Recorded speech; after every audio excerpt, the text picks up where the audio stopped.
Boa noite, pessoal. Boa noite às intérpretes, os intérpretes que estão aqui. Uma satisfação grande da minha parte poder participar desse momento aí de treinamento de vocês, com um tema com o qual eu vou trabalhar amanhã em uma discussão em uma escola de altos estudos militares. Eu preparei uma apresentação e praticamente parte dela eu vou fazer amanhã, para incentivar um debate sobre o tema, porque o tema ele é muito extenso, né? E é longo, é um pouco complicado, algumas situações um pouco complexas, uma discussão grande sobre alguns conceitos, né, que já estão ultrapassados. Se nós pensarmos, inclusive, na própria Convenção de Genebra, ela está totalmente ultrapassada e esses conflitos atuais estão mostrando isso. Então, é um tema sempre muito importante para a gente debater. Então, para que vocês também possam ganhar, né, mais vocabulário nessa área, não só do direito, algum vocabulário também na área da estratégia militar, de guerras, de conflitos, né? Então, isso é sempre útil para os intérpretes.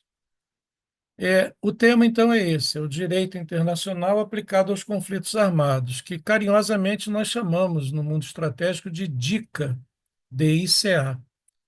E ele é o tema, então, que vai nortear a nossa apresentação, e eu vou concentrar um pouco das atenções no caso, os casos que estão ainda em andamento, né, porque ainda não acabou o conflito entre Israel e o Hamas, e também a Rússia e a Ucrânia já vai se prolongando aí pelo terceiro ano de conflito. Vejam que eu estou falando conflito, eu não estou falando guerra, e a gente vai ver exatamente aqui o porquê dessa linguagem.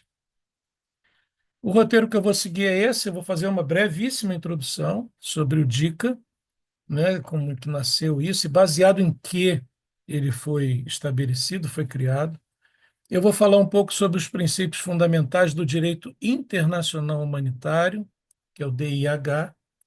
Vou falar sobre a aplicação desses conceitos ao conflito Israel-Hamas, depois eu vou fazer uma separação para o conflito da Rússia com a Ucrânia, falar um pouco sobre desafios e limitações da aplicação do direito internacional humanitário, e vou tecer algumas considerações finais e vou lançar um desafio para ficar registrado aqui, já que nós não teremos debates com ninguém da plateia, né? Então, eu só pensei então alguns tópicos, porque nós temos um tempo razoável, um tempo até razoável, mas ele fica um pouco limitado.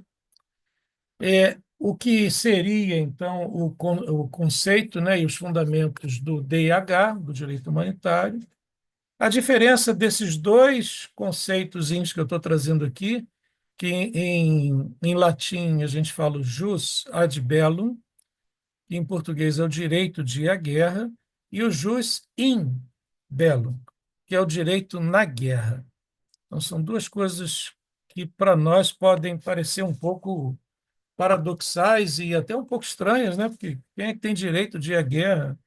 Quem é que tem direito de fazer o que quiser na guerra? Então, são coisas estranhas, né?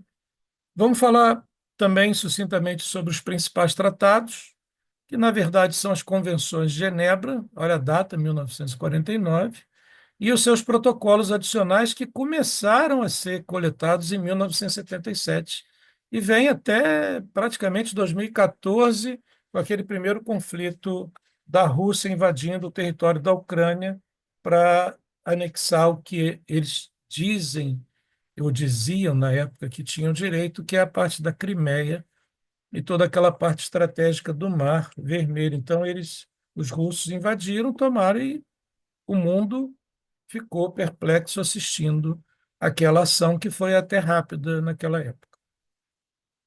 Então, nós vamos falar um pouquinho também depois sobre a natureza desses conflitos. E eu vou falar então dos princípios fundamentais do direito internacional humanitário. A primeira coisa que se faz num conflito, numa guerra, né, numa situação de combate real, Deixa eu fazer um parênteses aqui, então, porque eu não tenho nenhuma apresentação formal sobre isso, mas o que seria a distinção entre o conflito e a guerra? Antes de fazer essa distinção, eu trago aqui o conceito de crise. Então, a gente tem primeiro uma situação de crise.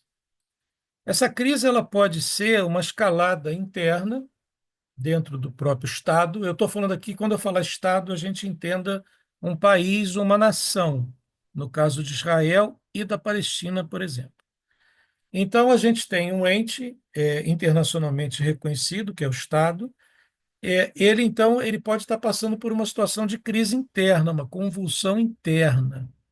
E para resolver essa convulsão interna, ele vai desviar a atenção da sociedade e criar uma situação de conflito. Esse conflito pode ser interno, como foi o caso da Colômbia, com as Farc, com o Exército de Libertação Nacional, como está acontecendo hoje, a gente nem percebe bem, mas no Paraguai, também com parte do Exército de Libertação Nacional. E aí o país, o governo, né, o poder executivo, vamos dizer assim, daquele país, ele desvia então a atenção para uma situação de crise e gera um conflito. Isso internamente é resolvido pelo próprio país. Agora, quando essa crise ela tangencia os interesses de um outro estado, aí a situação conflituosa pode se agravar. E aquele país que está gerando aquele conflito, ele então ele pode se preparar para uma situação de conflito. Primeiro, ele pode manobrar ainda no contexto da crise.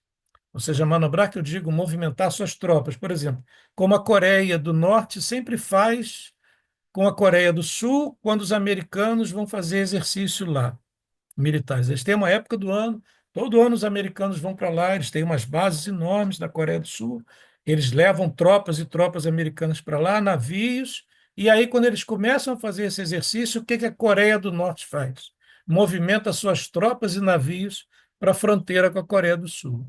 Isso a gente pode caracterizar bem como uma manobra de crise, mas foi uma crise criada pela Coreia do Norte, porque a Coreia do Sul não está em crise com ninguém, ela está se treinando, está preparando as suas forças, as suas tropas, os seus militares, né? Seus navios de guerra, seus blindados e por aí vai. Tá? Então, ela está numa situação de preparação.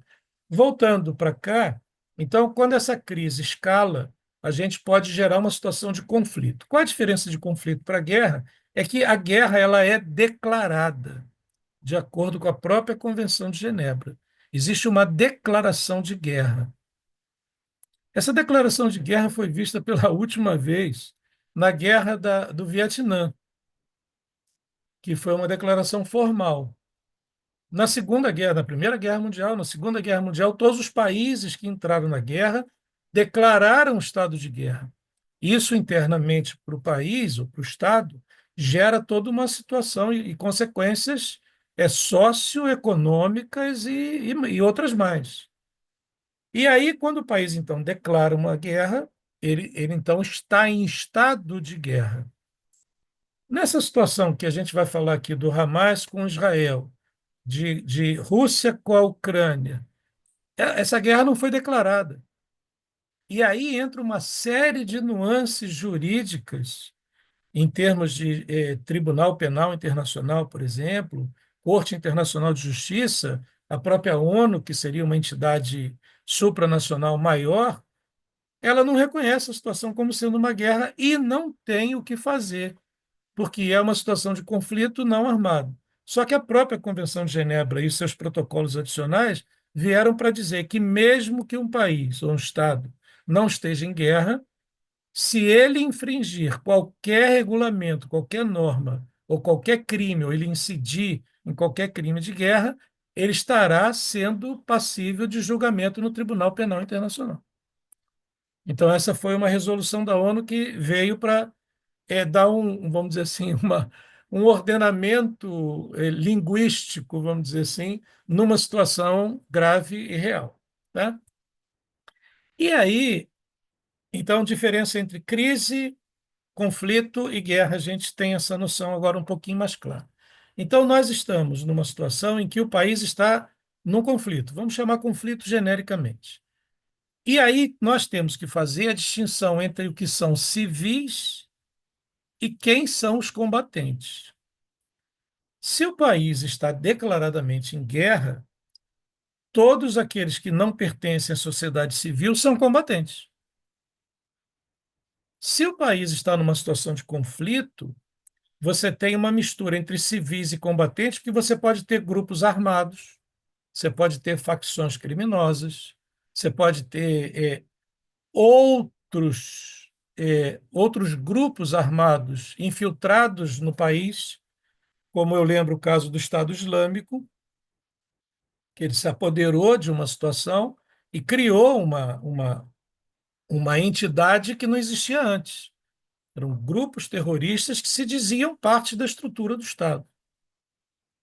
E assim eles foram derrotados e hoje eles estão esfacelados e viraram uma facção de volta, consideradas ainda como terroristas internacionais, mas são uma facção. Como as Farc, por exemplo, as Forças Armadas Colombianas, que se intitulavam Forças Armadas Colombianas, mas que não eram reconhecidas por ninguém como tal, a não ser por eles. Então, como é que a gente distingue entre civis e combatentes numa situação dessa de conflito? E aí a situação fica complicada. Se morrer, morreu um civil ou morreu um combatente? Então, não necessariamente quem está em armas é um combatente. E não necessariamente quem não está armado é um civil. Nós temos, lembrando que nós temos nesse meio, nós temos entidades que são reconhecidamente de ajuda humanitária, como Médicos Sem Fronteiras, outras organizações, tantas por aí, que são intituladas como não governamentais, ou então de caráter humanitário. Cruz Vermelha Internacional, por exemplo, tem capítulos e capítulos na Convenção de Genebra. Então, não é só distinção entre quem está armado, quem não está armado, quem está fazendo parte do conflito ou não. E aí, alguns grupos terroristas, por exemplo, como o Hamas, como outros, o Hezbollah, o próprio Estado Islâmico, as Farc, o Exército de Libertação Nacional, todos esses grupos, eles usavam civis como escudos humanos. Então, essa situação também passou a ser considerada como crime de guerra. Mas como é que você vai provar que dentro de um hospital, no subsolo de um hospital, estava ali um centro de comando e controle de uma organização terrorista e que foi explodido, que morreu todo mundo? Morreram terroristas e morreram civis. Aí você fala, mas os civis estavam ali. Não, os civis estavam ali obrigados, forçados. Porque se eles não estivessem ali, eles seriam mortos. Então, quer dizer, isso são artifícios que são utilizados na guerra, que juridicamente são chamadas de ardis, um ardil, ou seja, um artifício forçado para gerar uma situação juridicamente complicada. Então, eles usam esses ardis para poder se tentarem sobreviver de alguma forma. Então, uma primeira distinção muito clara que tem que acontecer nessa situação é a distinção entre quem é civil e quem é combatente. Quem está em arma, em exércitos regulares, ninguém tem dúvida. Agora, essas populações mais dispersas, esses grupos, vamos chamar de grupos populacionais mais dispersos, eles podem estar misturados com civis e lutando. Então, isso é que tem que ser bem comprovado, isso que tem que ser bem esclarecido, né? Outra coisa muito importante, porque apesar de ser uma guerra, ou seja, quando a gente fala em guerra ou conflito armado, é aquela situação que saiu do controle. O país entrou numa guerra, como a gente diz no meio militar, a partir do primeiro tiro, o controle acabou. O controle está na mão de quem está comandando, de fato. Então, como é que a gente vai exigir uma proporcionalidade no uso da força? Como é que a gente pode conseguir isso? Não tem. Então, quando você dinamita um prédio onde ali não tinha ninguém, comprovadamente não tinha ninguém, você está sendo desproporcional. Quando você usa um tipo de armamento para atingir determinado grupo populacional ou determinada instalação, e esse armamento é exageradamente eh, potente para aquele tipo de ação militar, isso depois vai ser julgado como proporcional. Então, o princípio da proporcionalidade ele é um dos princípios que norteiam essa questão jurídica. A outra é a questão da necessidade militar versus o conceito de humanidade.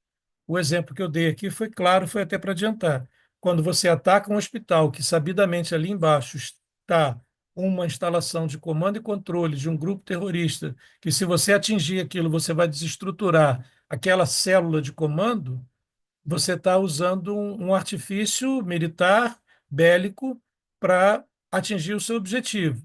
Isso é uma necessidade militar. Mas e a questão humanitária? Um hospital, tinha gente ali sendo atendido, então tinham pessoas ali sendo atendidas, feridos ou de guerra sendo levados para ali, e aquele lugar foi um alvo de uma ação militar. Então, isso tudo também tem que ser considerado na hora de ser julgado, né? Por exemplo, proibição de armas e métodos desumanos, como, por exemplo, armas químicas, ataques indiscriminados, uso de armamento nuclear e por aí vai, né? Isso a gente viu, inclusive, agora no conflito de Israel com Hamas. Em determinado momento, Israel começou a utilizar armas químicas. Não em massa, mas a gente sabe de relatos de algumas ações dentro dos túneis que foram utilizadas armas químicas. O Israel tem uma tecnologia muito grande, né? O exército de Israel tem uma tecnologia muito grande que ele consegue fazer essas coisas pontualmente e atingir os seus objetivos. E a Ucrânia, parece que a Ucrânia estava sendo acusada de utilizar um tipo de munição lançada por canhões, que não são tão grandes assim, mas que são munições que têm ainda resíduos de aquela tipo de amianto, e tem resíduos de amianto. Então, isso é proibido. Por exemplo, minas terrestres, totalmente proibido, banido pela ONU. Minas terrestres estavam sendo utilizadas nesses tipos de conflitos. Tá? Então, isso tudo é passível. Falando, então, especificamente agora do conflito de Israel com Hamas, a gente tem, então, a natureza desse conflito. Então, nós temos aqui que isso é uma ação de um grupo armado não estatal versus ou contra um Estado.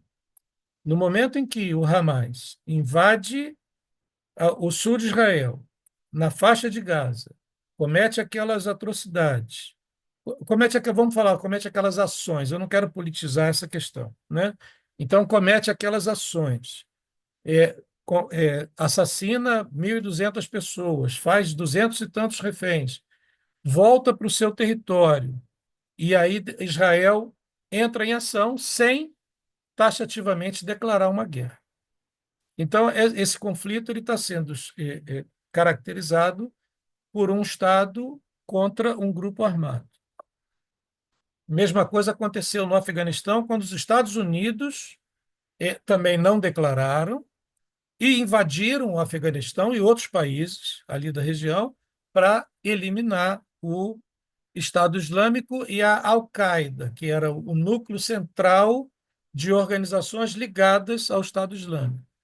E depois culminou com a morte do Osama Bin Laden e tudo mais, depois dos ataques das Torres Gêmeas, isso lá em 2001, né?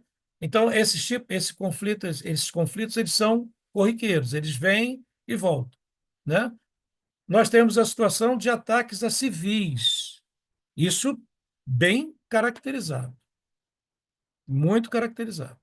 Bombardeios em áreas urbanas, em residências, e alegando para esse tipo de ação o uso de escudos humanos por parte do grupo não estatal.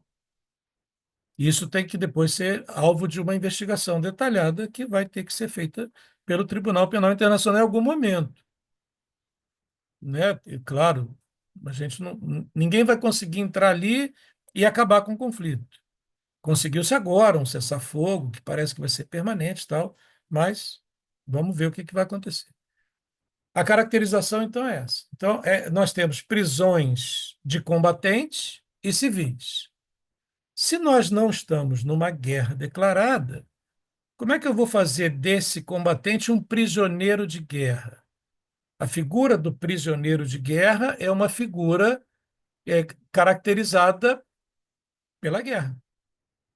Então, quando você está combatendo Estado versus Estado, e você prende um combatente do outro Estado, ele pode se tornar um prisioneiro de guerra e algumas dos termos aditivos da Convenção de Genebra prevêem todo o tratamento humanitário para os prisioneiros de guerra.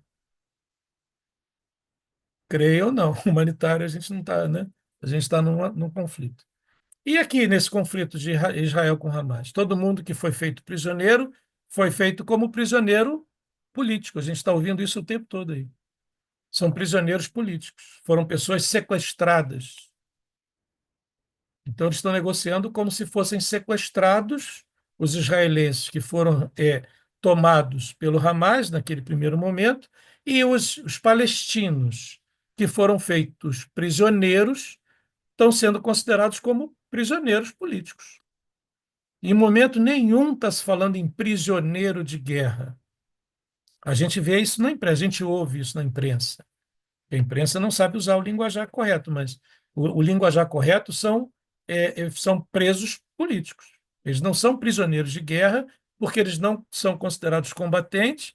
Por que não são considerados combatentes? Porque não houve uma declaração formal de guerra.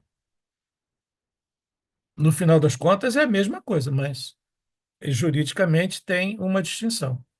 E a resposta de Israel é outra que tem que ser pensada e tem que ser pesada, perdão, pensada não, pesada, do ponto de vista jurídico, que é a questão de bloquear, de você impedir que aquela população que está ali dentro daquela área restrita, numa guerra de território, e sendo impedida de ter acesso a insumos básicos de sobrevivência, isso tem que ser considerado no final das contas.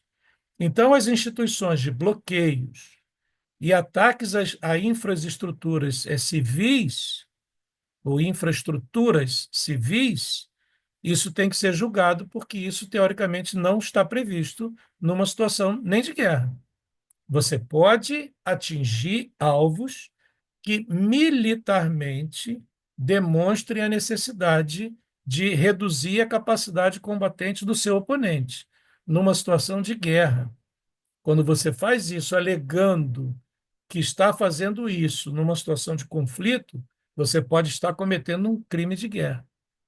Quando você fecha a saída para a população civil não conseguir evacuar do território, você está colocando todo mundo dentro de uma jaula, em tese, e fazendo o que quiser com eles, que nem se faz com animais. Você joga dentro de uma armadilha, ele fica preso numa jaula, você vai lá e mata ele. A mesma coisa aconteceu entre Israel e a população palestina, que se misturou com os terroristas lá, dos combatentes do Hamas, né? E a intervenção que o Tribunal Penal tem que fazer. Mas o Tribunal Penal Internacional ele só pode fazer se for motivado. E aí foi interessante a gente observar que quem motivou isso? Quem motivou o Tribunal Penal Internacional a iniciar uma investigação que está em curso foi o governo, o Estado da África do Sul, que impetrou uma ação contra o Benjamin Netanyahu por crimes de guerra.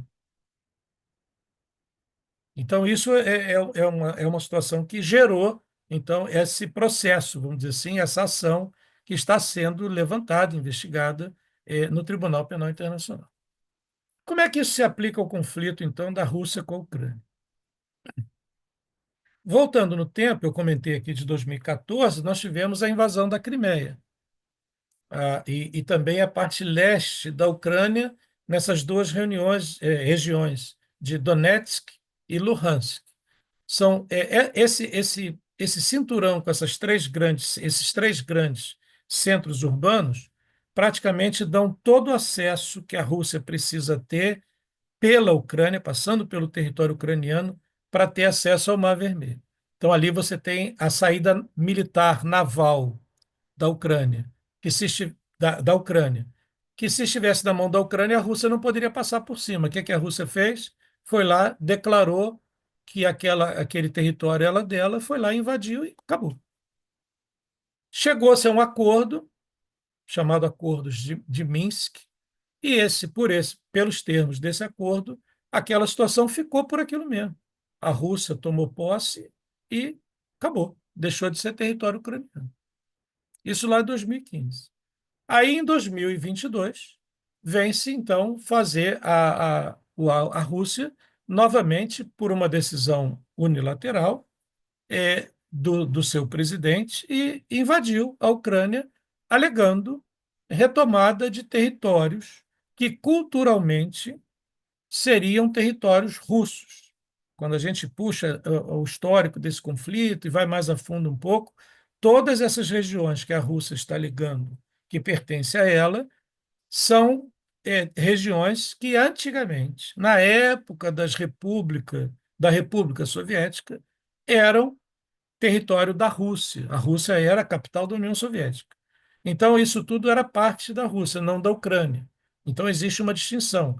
Agora, como é que a gente vai fazer diferença dessa distinção com um país que antigamente era um território que virou um estado e a gente tem a mesma população ali? Por exemplo, digamos que o Brasil fosse colado com outros países aqui da América, da Europa, por exemplo.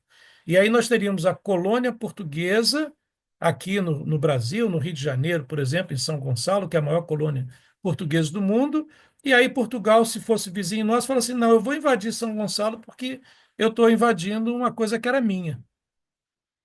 Praticamente a mesma coisa, porque a Ucrânia estava dentro do território que era da antiga União Soviética, né? União das Repúblicas Socialistas Soviéticas.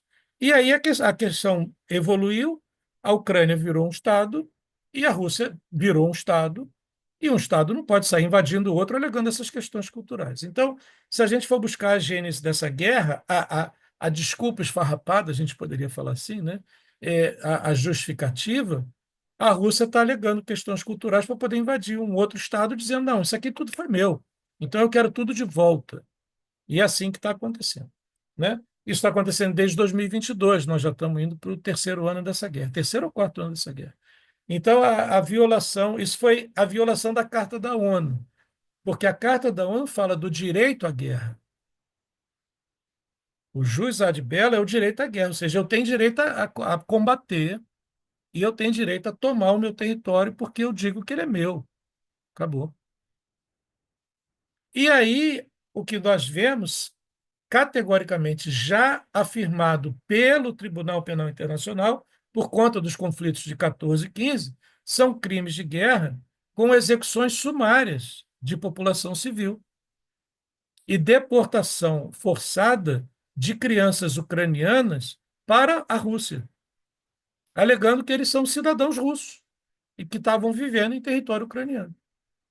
Então, essa situação ela já foi levantada, já foi investigada, e o Putin, assim que botar a cara fora d'água, ele vai ser julgado por esses crimes de guerra.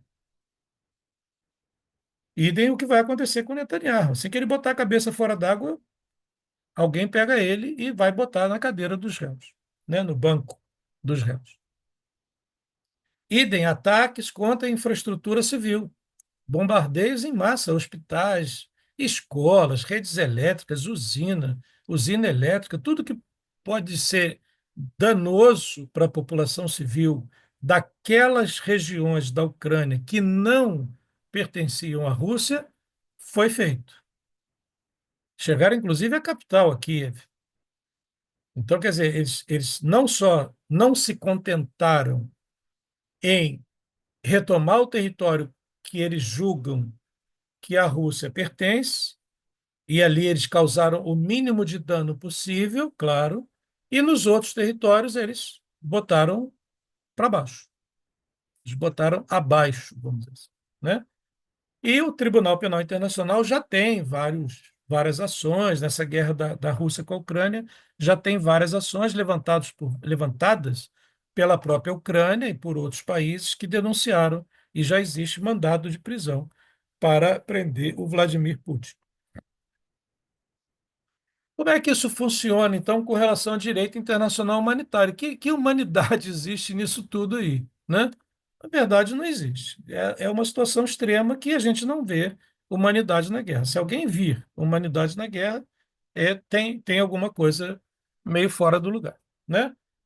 O direito internacional humanitário, em termos de classificação, então, ele se mistura com o que a gente chama do direito dos, não aos, mas direito dos conflitos armados, que ele tem como objetivo, então, regular a conduta das partes que estão em guerra. Esse em guerra deveria estar entre aspas, mas não está, mas deveria estar, protegendo pessoas que não participam diretamente das hostilidades.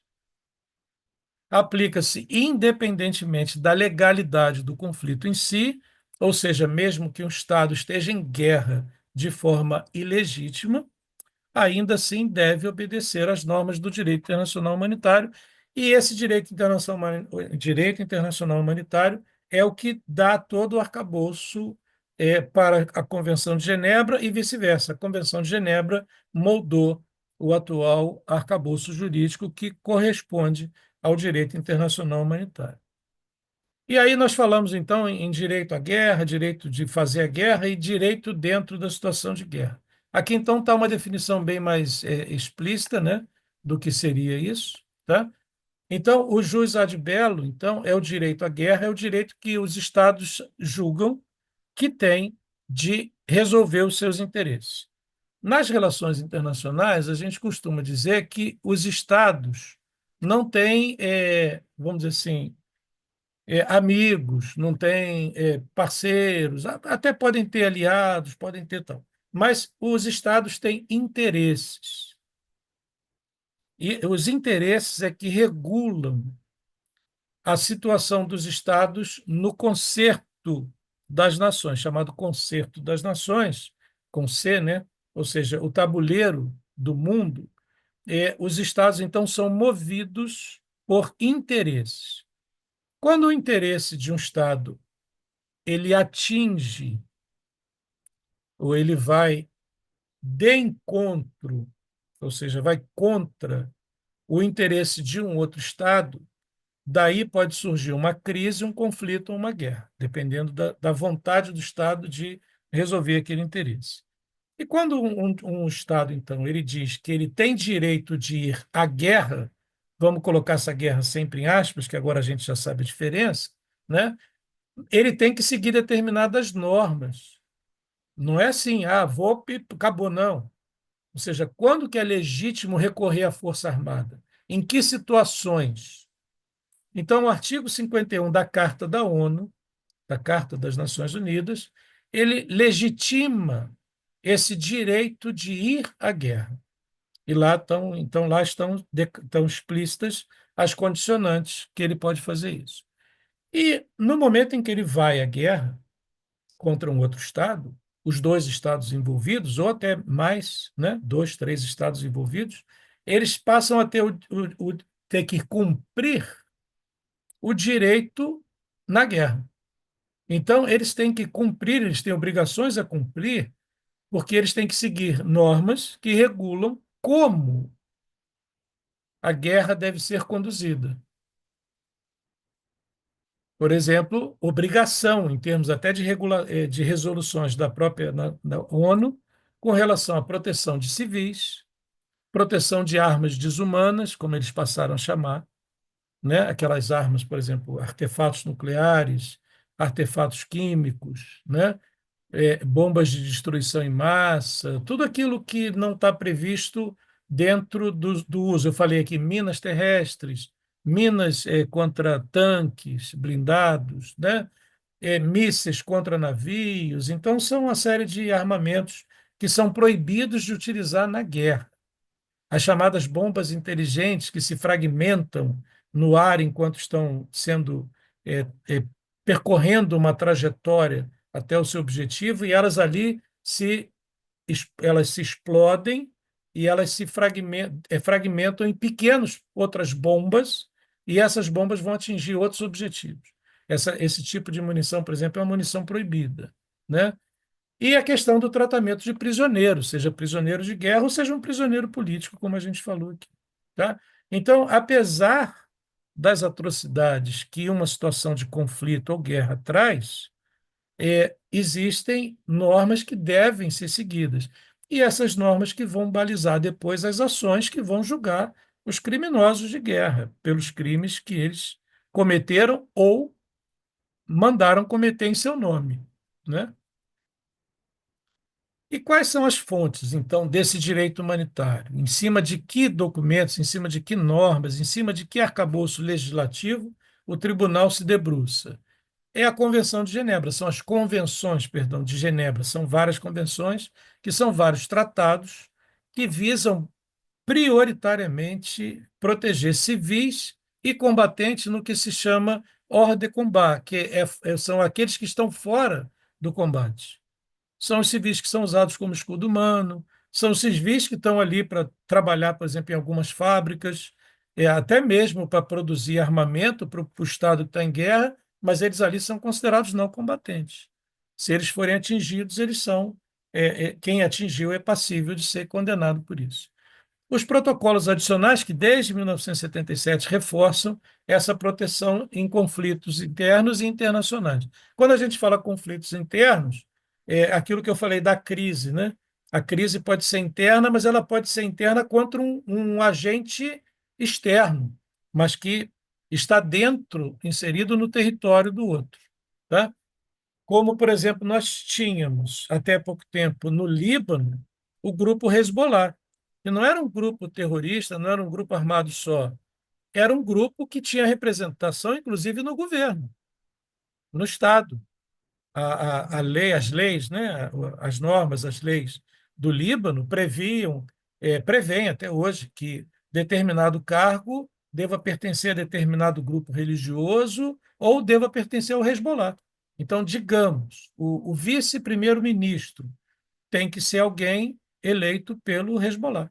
E assim vai, em outros cargos também. Tá? Eles estavam ali dentro. O que aconteceu com eles? Foram agora expulsos por Israel. Tá? Dizem que está se reestruturando na região que a gente conhece como Cisjordânia. Né? E aí um desafio para os tradutores traduzirem, os intérpretes traduzirem Cisjordânia, que é um termo que é não muito utilizado. Mas, então, seguindo. Além dos protocolos adicionais da Convenção de Genebra, nós temos o Estatuto de Roma, que ele é de 1998, ele é um pouco mais recente, e ele estabelece o Tribunal Penal Internacional, ou a Corte Internacional de Justiça. Né? Então, foi uma entidade recente, criada para a ONU, ela está sob a égide da ONU, e ela julga, então, crimes de guerra, crimes contra a humanidade e genocídio. Aqui eu abro um parênteses para dizer de uma experiência particular, né? Que eu, em 1993, e vejam que é antes do Estatuto de Roma, eu tive como observador militar em Uganda. Depois, o nosso grupo de 10 oficiais, nós migramos para o território de Ruanda para poder fazermos levantamento da situação econômica e militar. Fizemos o levantamento, enviamos todos os relatórios para a ONU dissemos na época para a ONU, com todas as letras, vai acontecer uma, uma guerra. O país está pronto para entrar em guerra. Na verdade, o que nós vimos foi o grupo majoritário do governo, os Hutus, que era uma etnia, planejando o massacre dos Tutsi, que era uma outra etnia. Então, era uma guerra que eles chamam lá de limpeza étnica. E uma das resoluções da ONU fala exatamente sobre proteção de civis em ambientes de conflitos armados. Então, se estourasse um conflito, a ONU tinha por obrigação proteger a população civil. E a população civil não eram só os Tutsi, eram os outros, todos. E tinham várias outras etnias ali que não eram os Hutus. E eles queriam matar todo mundo para eles tomarem o poder e transformar Ruanda num Estado 100% Hutu ou Hutu, como eles falam lá por causa do afrancesado, Hutu. O que isso se assemelha? Ao massacre de milhares de judeus pelos alemães. Eles queriam exterminar os judeus para se tornar um Estado aonde 100% da população fosse ariana. Não, nada diferente do que aconteceu durante a Segunda Guerra Mundial, Primeira e Segunda Guerra Mundial, né? Mas para a Segunda Guerra Mundial. E nós vimos agora aí, foi celebrado entre aspas, né? Marcado os 80 anos do fechamento do campo de concentração de Auschwitz, né? Quem não teve lá, se puder um dia, seria uma visita, vamos dizer assim, a se fazer para se repensar até a vida como um todo. Então, essa situação que eu passei lá em Ruanda, Uganda, Ruanda, ela deu origem à criação do Tribunal Penal Internacional e foi o primeiro crime de guerra, foi o primeiro julgamento, vamos dizer assim, depois de criado, que condenou toda a população, todo mundo que fez parte do genocídio, ele foi caracterizado como um genocídio, nós vamos falar de genocídio daqui a pouco.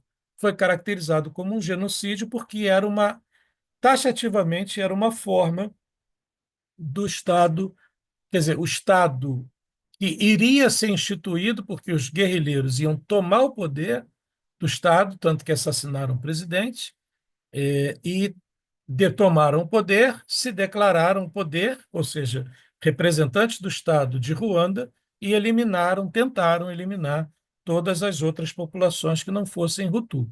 Então, eles foram julgados, vários grupos e várias pessoas foram julgadas e sentenciadas a crime contra a humanidade. Prisão perpétua e pagamento de um monte de multas e prestação de serviço humanitário. Se a gente for pegar os anais aí do tribunal, a gente vai ver que foi um caso exemplar.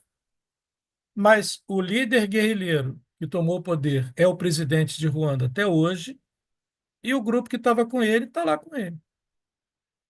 Agora, como não foi julgado, tem um processo aberto contra ele, né? Assim que ele botar a cabeça fora d'água, como eu metaforicamente falei aqui, ele certamente vai ser julgado por isso. Tá certo? Mas vamos falar então, vou passar aqui um pouco mais rapidamente, que eu quero chegar naquela questão do genocídio para não me alongar muito. É, Esses princípios, então, que regem o direito internacional humanitário, nós já falamos aqui muito por alto. Primeiro, nós temos que distinguir quem são civis dos combatentes, já falamos disso. Temos que trabalhar a proporcionalidade, porque, vamos dizer assim, na ação militar, que mesmo que um alvo militar seja legítimo, ele não pode causar danos excessivos. Vejam que não se está falando em dano colateral. A expressão dano colateral é muito usada pela mídia, né? É bastante usada. Danos colaterais. Não, não tem esse negócio de dano colateral. São danos excessivos à população civil. Podem ser julgados por essa questão. A questão da necessidade militar. Será que aquele alvo realmente precisava ser atingido para se achegar a um objetivo militar que fosse legítimo? E a questão da humanidade, que norteia praticamente todo o direito, né? Em geral, principalmente o direito internacional humanitário. Então, a humanidade, o princípio da humanidade tem que ser importante. Então, por exemplo, métodos de guerra que causem sofrimento desnecessário são proibidos, como tortura, execuções sumárias, uso de armas proibidas. A gente vê que, de uma certa forma, tirando os reféns do Hamas que foram mortos, na época, na hora, né, da ação, foram mortos durante o processo de retirada lá daquela situação. E depois foram mortos por outros motivos que a gente vai saber daqui a algum tempo. Mas todos esses que foram mortos, se foram mortos sob tortura, para poder dar alguma informação que fosse valiosa para o Hamas atingir o exército de Israel, essa ação é passível de ser considerada crime contra a humanidade. E a mesma coisa Israel com relação aos prisioneiros que foram feitos, palestinos, perdão, Israel em relação aos palestinos que foram feitos prisioneiros, se eles foram torturados comprovadamente para passar informações sobre a localização das células do Hamas, esses palestinos também, esses israelenses, também serão passíveis de julgamento por crime contra a humanidade. Em relação aos termos da Convenção de Genebra, eu quero só destacar esses quatro que estão aqui e não vou entrar no detalhe. proteção de civis, nós já falamos isso, inclusive com a citação que eu fiz sobre Ruanda, tratamento de prisioneiros de guerra, isso é uma coisa muito importante, porque o princípio da humanidade tem que reger esse prisioneiro de guerra, proibição contra ataques contra infraestruturas, eu botaria no plural, civis, porque hospital, escola, usinas e várias outras coisas que são importantes, né, para a população civil sobreviver. Por exemplo, na Rússia com a Ucrânia, a Rússia o que que fez já há muito tempo?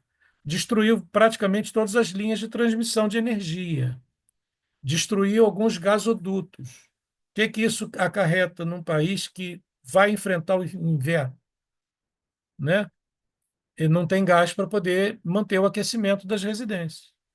Então, isso pode ser considerado um crime contra a humanidade, né? Tranquilamente. E a responsabilização e o julgamento dos crimes de guerra tem que ser feito pelo Tribunal Penal Internacional.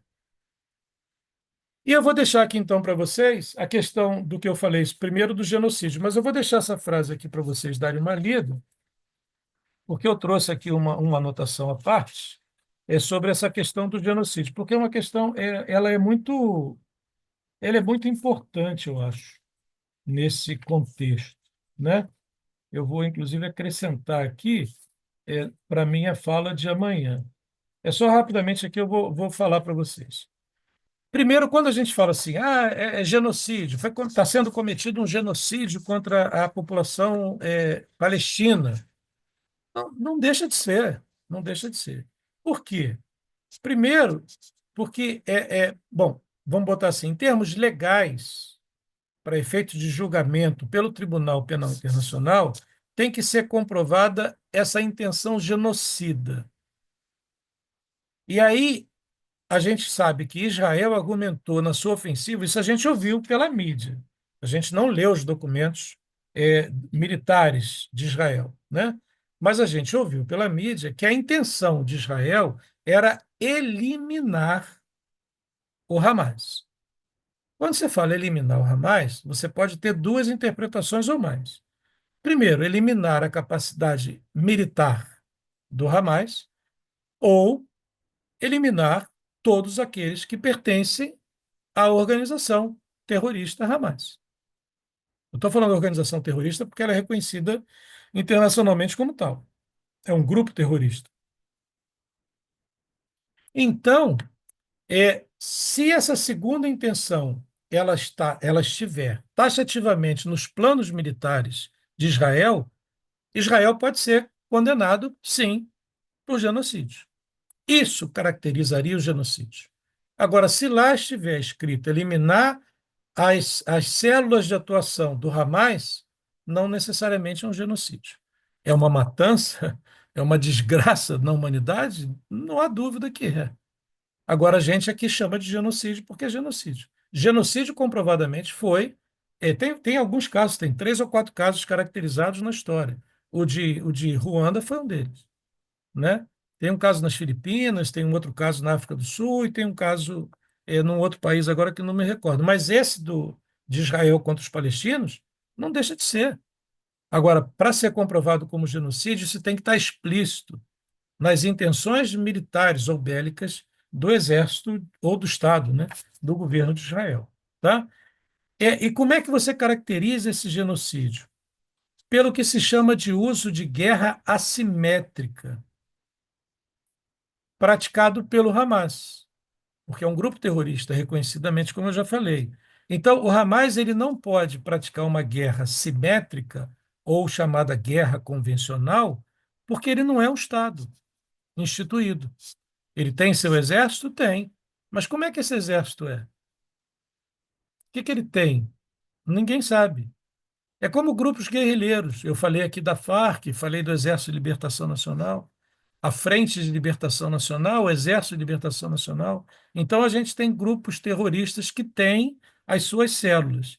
E o que eles fazem à luz do ordenamento jurídico internacional é o que se chama de guerra assimétrica.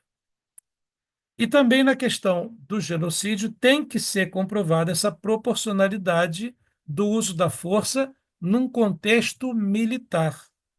Se essas três condicionantes não cruzarem, o caso não é considerado como genocídio, entendendo a nuance jurídica da coisa, né? E aí eu deixo essa pergunta para vocês aqui. Se as normas do direito internacional existem, estão aí há centenas de anos, estão aí há milhares de anos.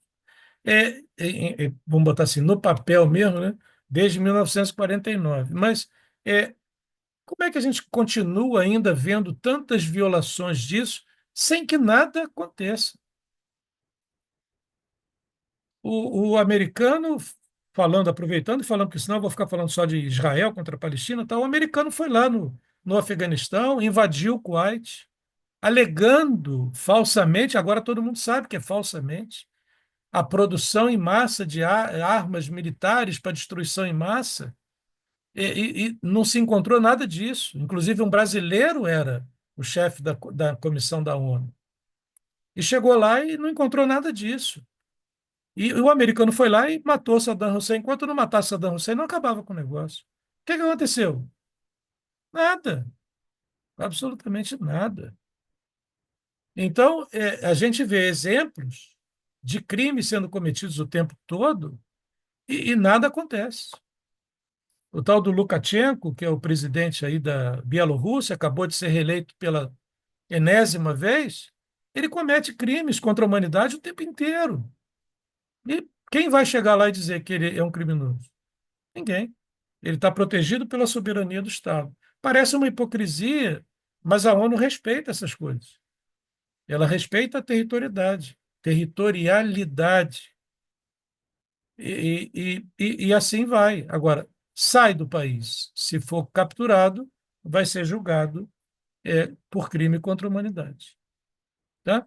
A outra pergunta que ficaria é se as guerras não vão acabar amanhã, tomara que acabe, mas não vão acabar amanhã, com que forma, mas como nós lidamos com elas para determinar o futuro do direito internacional? Será que o direito internacional é só para inglês ver, como se diz na gíria? Será que um dia nós vamos realmente reforçar a aplicação do direito internacional? Vai existir uma entidade com força suficiente para dizer você está cometendo um crime e vai ser preso? E vai lá e pega ele, captura ele, leva ele para ser julgado? Não sei. Isso são perguntas que a gente não tem resposta e que a gente vai debater aqui a vida inteira até chegar um dia em que a gente vai encontrar a justiça para ser feita, né? E por enquanto a gente fica com o dito de Platão que disse que somente os mortos verão o fim da guerra. E a gente aqui continua tentando sobreviver da melhor maneira possível. Eu agradeço a vocês aí pela atenção, pela paciência em me escutar e me coloco à disposição aqui, caso queiram fazer alguma pergunta, algum comentário, depois que saírem das cabines. Mas foi uma satisfação poder colaborar com o treinamento de vocês. Espero que não tenha sido tão difícil.